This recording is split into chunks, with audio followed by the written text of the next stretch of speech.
Et donc aujourd'hui, on a lancé notre nouveau rapport, comment c'est tout écroulé. Dans ce rapport ici, on regarde tous les services sociaux et on cherche certaines raisons parce qu'il paraît des fois que tout est brisé au même instant. Si les gens ont un sens que peut-être beaucoup des services sociaux a brisé dans la même minute, vous avez dans un sens raison.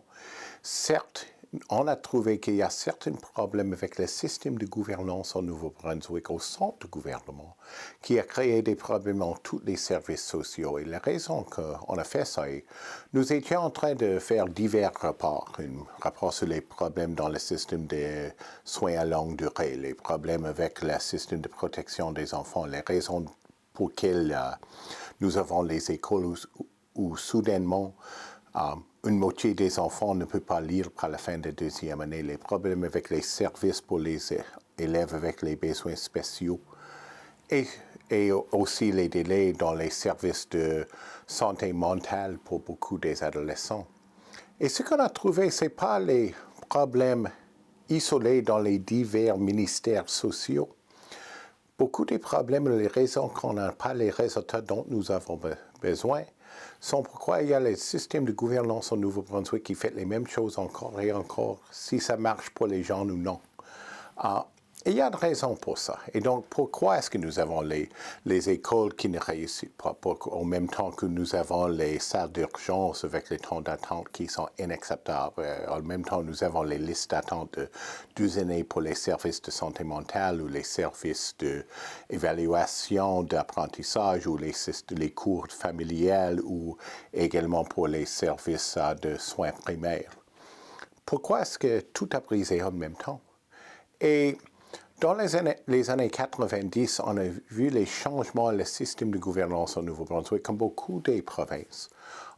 Nous étions dans l'époque dans une crise fiscale, où il y avait un besoin de réduire les dépenses très rapidement.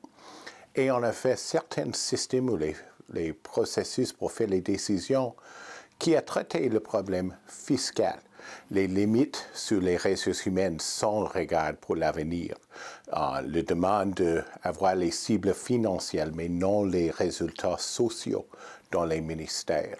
Un système qui a demandé qu'on fait une déclaration budgétaire sans regard que s'il y a les problèmes qu'on créait 10 ou 20 ans plus tard, parce que la crise était plus ou moins fiscale. On a choisi de faire cela, sans regard pour les problèmes dans l'avenir. Maintenant, nous sommes dans l'année 2024. Et ce qu'on a trouvé, nous avons beaucoup de défis sociaux, mais on utilise les façons de gouverner qui étaient créées pour adresser la crise fiscale dans les années 90. Le premier ministre de l'époque a dit à une fois, il a fait une déclaration que les gens en première place et l'argent deuxième, c'était fini quand l'argent était vide.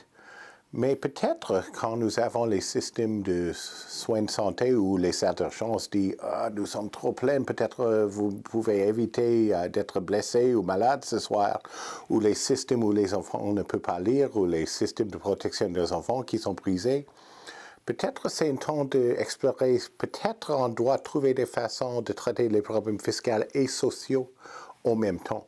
Et donc ça, c'est le point de notre rapport, comment tout s'est écroulé, parce qu'on veut trouver les troubles de gouvernance au Nouveau-Brunswick, 5 troubles de gouvernance qui on doit changer si on veut avoir les meilleurs résultats pour le Nouveau-Brunswick sur le côté social du gouvernement.